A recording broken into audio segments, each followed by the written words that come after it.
ఏదో బుక్కులు చదివేయాలి అట్లా కూడా అక్కర్లా. ఎట్లా అంటే మాకేమీ రాదండి, మాకేమీ తెలియదండి, మీకు మనసు ఉంటే అది గూడు కట్టుకుంటుంది, it will come down for you. మీ అందరిలో భగవంతుడు ఉన్నాడు. ఎట్లా ఉన్నాడంటే he is in the form of knowledge, he is in the form of wealth, he is form of your children. ఎంత వెల్త్గా ఇవన్నీగా ఉన్నాడు ఆయన కదా. వీటినేటిని మనం గుర్తుపట్టుకోలేకుండా ఉంటాం. ఓ పుట్టాము, ఇవన్నీ చేయాలి కావాలని చేసుకుంటూ వెళ్ళిపోతుంటాం. కరెక్టే, అది కూడా మంచిదే. అమ్మో అట్ట చేయకపోతే, అసలు అవిద్య లేకపోతే అసలు ముందుకు సాగలేం మనం. అసలు నిజంగా ఇందులో మొత్తం జ్ఞానం అంతా తెలిస్తే అసలు ముందుకు అసలు వెళ్ళలేం. అవిద్య కావాలి. అయితే మనం ఓంకారం చేసినప్పుడైనా లేదా ఒక విద్య తెలుసుకోవాలన్నప్పుడైనా మాకెట్లా వస్తుందండి అనేటువంటి ఎవరికి వాళ్ళని తక్కువ చేసుకోమాకండి ఎప్పుడు. అట్లని హెడ్ స్ట్రాంగ్గా ఉండొద్దు, తక్కువ చేసుకోవద్దు. అన్ని పొటెన్షియల్స్ మనలోనే ఉన్నాయి. అంటే ఇక్కడ మానవుని ప్రజ్ఞ శబ్ద తరంగాలుగా హయ్యెస్ట్ ఎక్స్పీరియన్స్ని ఇస్తాయి. అంటే ఇవి మనకు అనుభూతిగా లింక్ అయి ఉన్నాయి. ఆ ఒక్క లింక్ తెలిస్తే చాలు. ఆ ఒక్క లింక్ కోసం మన తాపత్రయం అనమాట. అందుకే ఈ లింక్ ఎట్లా ఏర్పాటు చేస్తాడు భగవంతుడు అంటే in the form of music, in the form of Vedic mantra, in the form of puja, వేడుక. మనం చేసుకుంటాంగా పెళ్ళిళ్ళు, షష్ఠి పూర్తులు, ఓణీలు, పంచెలు ఇవ్వటం, బర్త్డేస్, ఇట్లా వీటన్నిటి ద్వారా ఆయనే పలుకుతూ ఉంటాడు. అంటే ఇలా చేయటం ద్వారా, అంటే ఇలా పండుగలు చేయటం, ఇట్లా పూజలు చేయటం, ఇవన్నీ ఉన్నాయి. ఈ ప్రక్రియలన్నీ ఇవంతా కూడా ఓంకారానికి దారితీస్తుంది. అంటే మన ప్రజ్ఞను ఇంకా పైకి తీసుకెళ్తూ ఉంటుంది. అందుకని మనం ఇవన్నీ చేయడానికి గల కారణం. ఇవేవి చిన్నవి కాదు. ఆ రోజు వేదమంత్రం చాంట్ చేయటం ఏంటండి, అవసరం లేదండి, మానవత్వం ఉంటే చాలు. అది తప్పే. అట్లా ఉండొద్దు, ఇట్లా ఉండొద్దు. అటు రెండింటిని అర్థం చేసుకుంటూ మన బ్రతుకుని చక్కగా ధన్యం చేసుకోవటానికి ఇవన్నీ ఉన్నాయి. సో ఇవి ఏ రూపకంలో ఉన్నాయి? ఓంకార రూపకంలో ఉన్నాయి. ఇవన్నీ నేను చెప్తున్నటువంటి మ్యూజిక్, వేదమంత్రము, ఆరణీకములు, కటకాలు, బ్రాహ్మణాలు, ఇవన్నీ కూడా ఏ రూపకంలో ఉన్నాయి? ఓంకార రూపకంలో ఉన్నాయి. ఓంకారమే ఇవన్నీ. ఎందుకంటే ఓంకారం మనకు అర్థం కాదు గనక. ఇవన్నీ ఆ ఫామ్స్ అన్నీ కూడా ఓంకారంగా మనకి ఇవన్నీ అర్థం చేసుకోవటం రాదు కనుక ఒకటిగా దిగి వచ్చేసి ఇవి చదువుతున్నప్పుడు ఓంకారం ఎట్లాంటిదంటే క్యాంఫర్ లాంటిది, ఊరికే ఆవిరి చేసేస్తుంది మనల్ని, అంత గొప్పది. అట్లాగా ఆ కర్పూరంలాగా కరిగించేస్తుంది మనల్ని. అందుకని ఇక్కడ ఈ వేదమంత్రం కానీ ఈ ఓంకారాన్ని డైరెక్ట్గా ఉచ్చరించడానికి తెలియదు కాబట్టి అవన్నీ ఆటి క్రమంలో అవి చెప్పుకుంటూ ఉన్నప్పుడు మనకే తెలియకుండా ఒక చక్కదైన కుదురు, ఒక హాయి, ఒక ప్రశాంతత అవి వింటున్నప్పుడు ఏమిటో అర్థం కాదు, కానీ ఏంటో బాగుంటాయి. ఏమిటో బాగుంటున్నాయి అని అనిపిస్తుందంటే ఆ నాలెడ్జ్ ఎవరిది? That is the highest intelligence. You don't know that intelligence. అది ఎట్ట పని చేస్తుందో మనకు తెలియదు. అందుకని ఇక్కడ ఏదైతే ఓంకారం అట్ ది ఫుల్లెస్ట్ కాన్షియస్నెస్లో మనం చెప్తున్నామో, ఈ ఓంకారం మనం ఇవన్నీ అర్థం చేసుకోవడానికి కష్టము, కుదరదు కనుక ఇలాగ మ్యూజిక్గా, ఒక ఉపనిషత్తుగా, ఒక వేద మంత్రంగా ఇట్లాగా స్ప్రెడ్ అయిపోయాయి. ఓకే, ఈ ఓంకారం అంటున్నప్పుడు మనకు ఒక హయ్యెస్ట్ ఎక్స్పీరియన్స్ రావడానికి గల కారణం ఏమిటో తెలుసా? మనం అందరం కూడా వెలుగులో జీవిస్తున్నాం కనుక.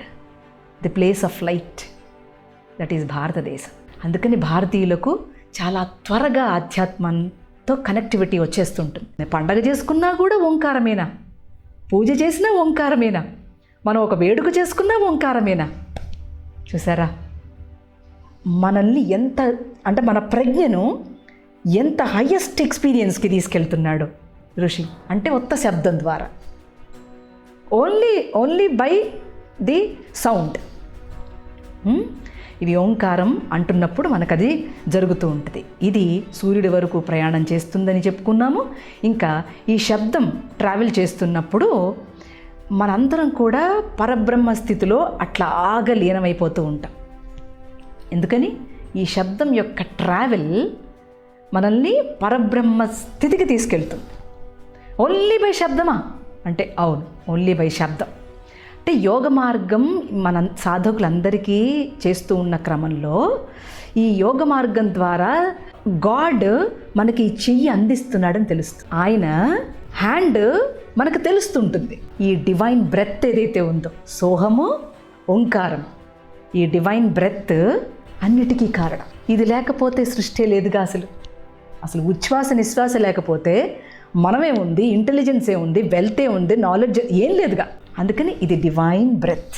ఈ బ్రెత్ ప్రపంచం అంతా కూడా ఒక సర్కిల్ తీసుకున్నాం అనుకోండి, దాంట్లో ఒక రేడియస్ గీయాలి. సో ఆ సర్కంఫరెన్స్లో మనం ఉంటూ ఉంటాం, ఇట్లాగా తిరుగుతూ ఉంటాం. ఈ రేడియస్ ఉంది చూసారా, అదే మనకున్న నాలెడ్జ్. అంటే మనం ఒక డివైడర్ పెట్టి ఇట్లా గీస్తున్నాం అనుకోండి, మనం ఎంత రేడియస్ తీసుకుంటే అంత సర్కిల్ వస్తుంది కదా, మనకు తెలుసు జామెట్రీలో. మనం ఎక్కువ రేడియస్ తీసుకుంటే ఇంకొంచెం పెద్ద సర్కిల్ వస్తుంది. మనం కూడా అట్లాగా మనం సాధన చేస్తూ ఉంటే మన రేడియస్ పెరుగుతూ ఉంటుంది. సో మన సర్కంఫరెన్స్లో మనం మామూలుగానే ఉండకుండా ఇది పెరుగుతూ విస్తారం చెందుతూ ఉంటుందన్నమాట. అందుకని మనం అర్థం చేసుకోవాల్సింది ఏంటనంటే, ఇక్కడ మనకు నిదర్శనము ఉంది, ప్రదర్శనము ఉంది. మహాత్ములు ప్రదర్శన కూడా చేశారు. ఎందుకని? ఆ రెండు పదాల్లో ఏముంది? నిదర్శనము, ప్రదర్శనము. అంటే నన్ను తెలుసుకోవటం, ఐ యామ్, నీయే నేను. అది తెలుసుకున్నావో నీ రేడియస్ పెరుగుతూ ఉంటుంది. మనం చాంట్ చేయాల్సిన సంకీర్తన, వేదమంత్రము, ఉపనిషత్తు, కాటకము, బ్రాహ్మణీకాలు, వాటెవర్, ఇంకా వేదంలో ఉన్న అనేక పాఠాలు, గాయత్రి, సోహం, ఇట్లా. ఓకే. సో ఇక్కడ కొద్ది రోజులు పోయిన తర్వాత మనకేమవుతుందనంటే, there is only subjectivity, there is no object అని తెలుస్తుంది. ఆ సబ్జెక్ట్ ఏంటి? నేను, ఐ యామ్. ఆ సబ్జెక్టుని తెలుసుకోవటానికి మనకున్న ఏకైక సాధనం ఏంటనంటే ఓంకారం చెప్పడం, మెడిటేట్ చేయటం. మెల్లగా ఆస్ట్రల్ ప్లేన్కి వెళ్తాం, ఆ తర్వాత ఈథరిక్ ప్లేన్కి వెళ్తాం. అవేంటో మళ్ళీ మనం చెప్పుకుందాం. సో ఇక్కడ మీకు చెప్పాల్సిన ఉద్దేశం ఏంటనంటే, మీ థాట్ ప్రాసెస్ ఎప్పుడు కూడా 360 degreesలో ఆ రేడియస్లో తిరుగుతూ ఉంటాయి. అంటే అప్పుడు మనకు పర్సనల్ లైఫ్ కానీ, ఫ్యామిలీ లైఫ్ కానీ, ప్రొఫెషనల్ లైఫ్ కానీ, స్పిరిచువల్ లైఫ్ కానీ, ఇవన్నీ వేరుగా ఉండవు. మీకు మొన్న కూడా దీన్ని రిపీట్ చేసినట్టున్నా. ఇవేవి కూడా వేరే కంపార్ట్మెంట్ లాగా ఉండవు, అన్నీ ఒకటేగా ఉంటాయి. Because you know the subject, you know that this personal life, family life, whatever it is just ఆబ్జెక్టివ్గా ఉంది తప్ప సబ్జెక్ట్ అది కాదు. ఆబ్జెక్ట్లో కావాలి, ఆబ్జెక్ట్లో కొంత కావాల్సితేనే సబ్జెక్ట్ ఏంటో తెలుస్తుంది. ఆ తెలిసే క్రమంలో మనం అంటే ఈ కంపార్ట్మెంట్స్ అంతా లీవ్ చేసేసి మనం అందులో పనిచేస్తూనే ఉంటాం, కానీ వాటితో ఎక్కువగా మనం ముచ్చటించాం అనమాట వాటిని గురించి.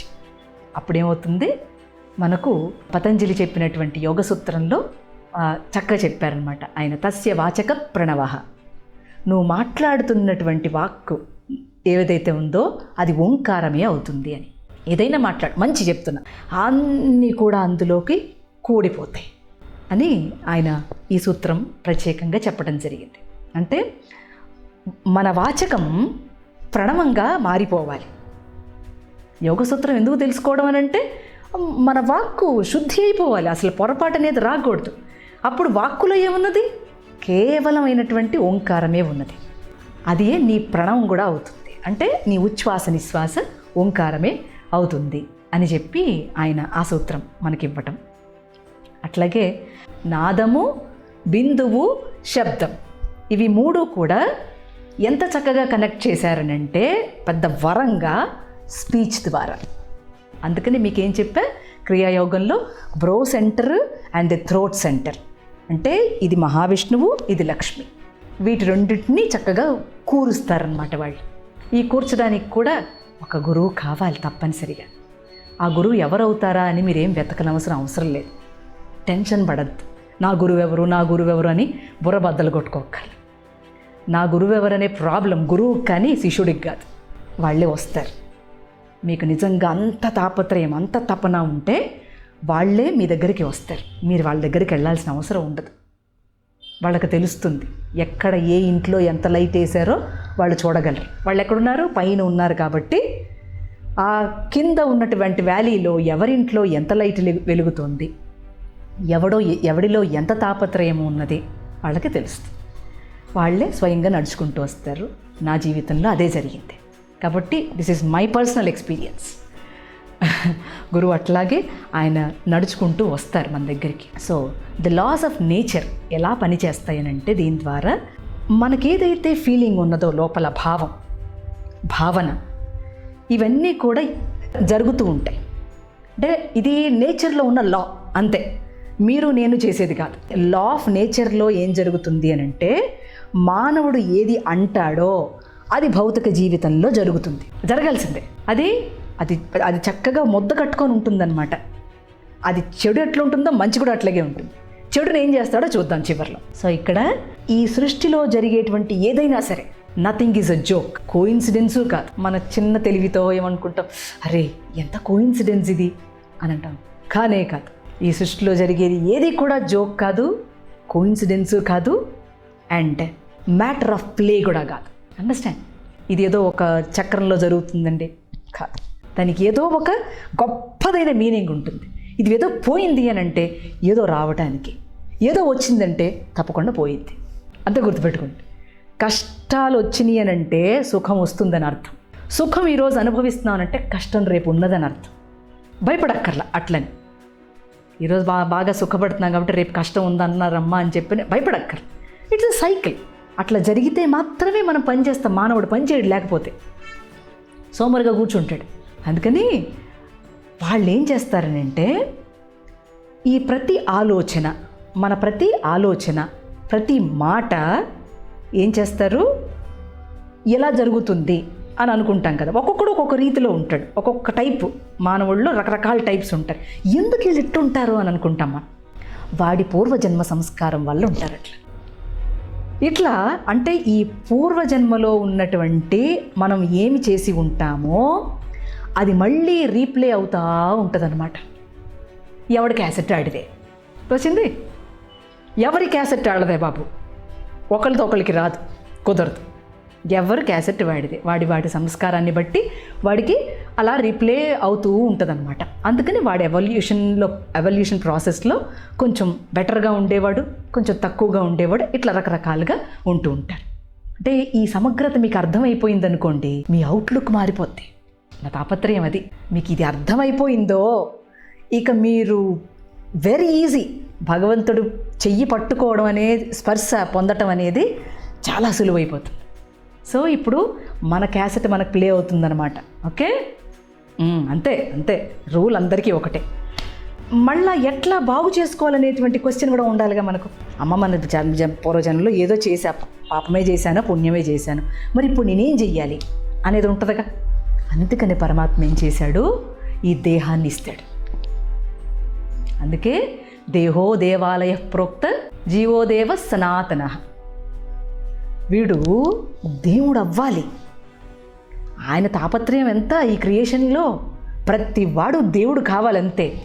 ఈ జీవుడు సనాతనమైన దేవుడు. సనాతనం అంటే ఓల్డ్ కాదు, ఎప్పటికప్పుడు నూతనం. వీడు మళ్ళా ప్యూర్ యాటమ్ అయిపోవాలి అనేది వాళ్ళ తాపత్రయం. అందుకని వాళ్ళు ఏం చేస్తారంట, మనకు ఇచ్చినటువంటి ఒక ఉపకారం చేసేటువంటి ఒక దేహాన్ని ఇస్తారు. ఈ దేహం ద్వారా నువ్వు స్టార్ట్ ప్రాక్టీసింగ్ గుడ్. దీన్ని పాడు చేసుకోకు. అందుకని మీకేమన్నాను, దుర్లభం, దొరకదు నాయనా, జన్మ దొరకదు, ఉత్తమం కాదు, దొరకదు. జాగ్రత్త చేసుకో. ఏది చేసినా నువ్వు ఏది పొందాలన్నా దేహం ఉంటేనే పొందుతావు, లేకపోతే పొందలేవు. సాధన చేయడానికి కుదరదయ్యా అని చెప్తూ, అందుకని ఈ ఆలోచనలన్నీ కూడా ఒక సమాహారంగా రావటానికి మనకు ఒక గ్రూప్ స్టడీ కావాలి. గ్రూప్గా ఓంకారం మెడిటేట్ చేసుకోవాలి.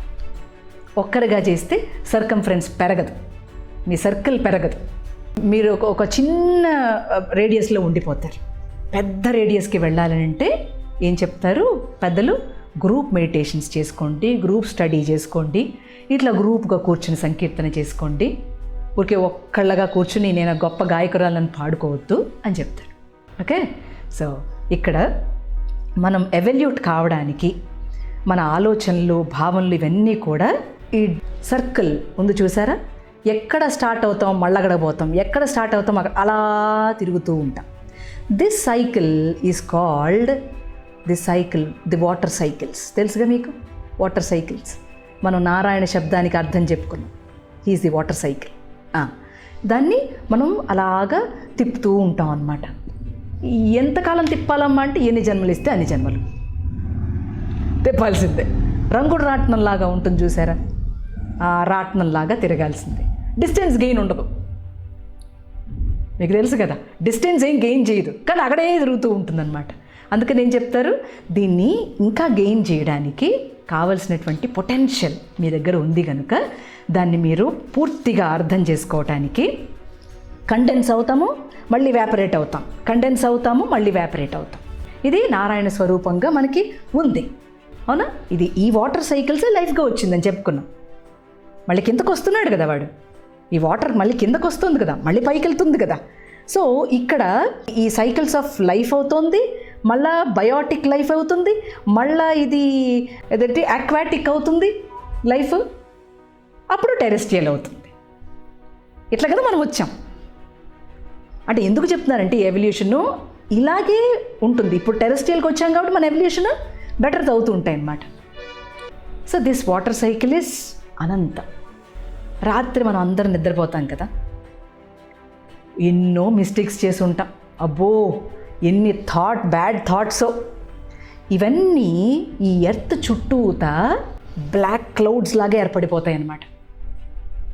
అంటే మన బ్యాడ్ థాట్స్, మన మిస్టేక్స్, అబ్బో ఇట్లాంటి అరాచకం కాదు. ఈ కలియుగంలో మీకు చెప్పనవసరం లేదు. ఇక అప్పుడు శివుడు ఏం చేస్తాడు, ఆయన శివతాండవం చేసి ఈ మబ్బులన్నిటినీ కూడా కాలుతో తంతాడు. కాలుతో తన్ని వాటినన్నిటినీ కూడా క్లియర్ ఆఫ్ చేస్తాడు. అన్నీ క్లియర్ ఆఫ్ చేస్తే మనం ఆనందంగా ఉంటున్నాం. అంటే this is the highest intelligence. ఇది మనకు అర్థం అవునా? అర్థమయ్యేది కాదు. ఆయన అట్లా చేస్తున్నాడు. అంటే మనం అనుకుంటున్నాం కదా మన ఇంటెలిజెన్స్ చాలా గొప్పదని, అది కనిపెట్టేశాం, ఇది కనిపెట్టేశామని. అందుకని అంటున్నా. సో ఇక్కడ ఆయన అవన్నీ అట్లా క్లియర్ ఆఫ్ చేస్తూ ఉంటే మన బతుకు సాగుతూ ఉంది బాబు గారు. ఒక గొప్పదైన ఒక ఇంటెలిజెన్స్ పనిచేస్తుంది అనేది ఎప్పుడైతే మన కాన్షియస్లో ఎప్పుడు అలా ఉంటుందో ఈ ఓంకారం చేస్తున్నప్పుడు బెటర్మెంట్స్ వస్తాయి. అందుకని ఏమంటారు, relax with yoga, not with stress. మీరు ఏది చేసినా కూడా ఇంకొకటి ఏదో పని చేసి అంటే రిలాక్సేషన్ లేదని ఇంకో పని చేయకూడదు. కూర్చోవాలి, ఓంకారం చాంట్ చేయాలి, అంతే. స్ట్రెస్ రిలీజ్ అవుతుంది. ఎందుకంటే ఆ బ్లాక్ క్లౌడ్స్ అన్నీ ఫామ్ అయిపోయినాయి కదా మనకు. అవన్నీ ఎవరు తీర్చాలి? పరమశివుడే తీర్చాలి. మీరు నేను ఏం చేయడానికి లేదు, మన చేతుల్లో లేదు అది.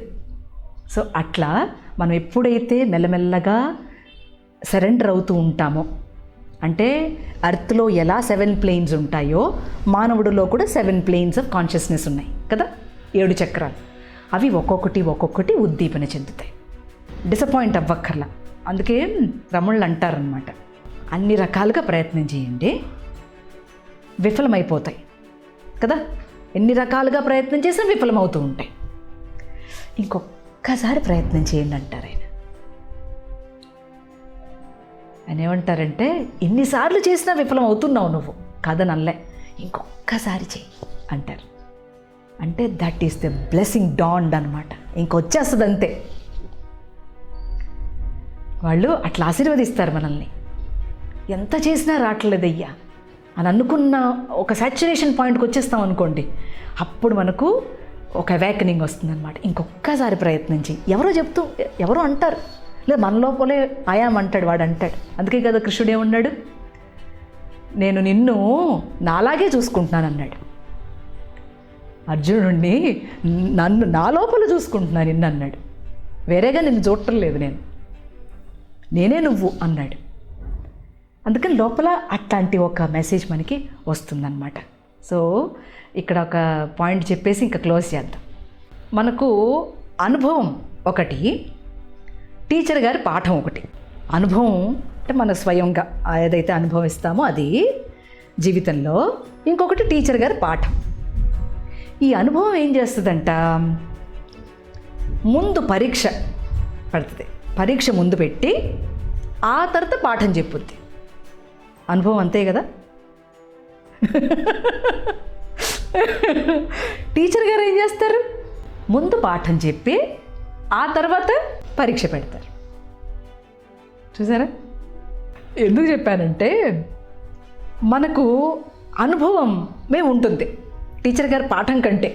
ఈ వీడియో కనుక మీకు నచ్చినట్లయితే లైక్ చేయండి, షేర్ చేయండి. ఇలాంటి మరిన్ని అప్డేట్స్ కోసం మా ఛానల్ను సబ్స్క్రైబ్ చేసుకోండి.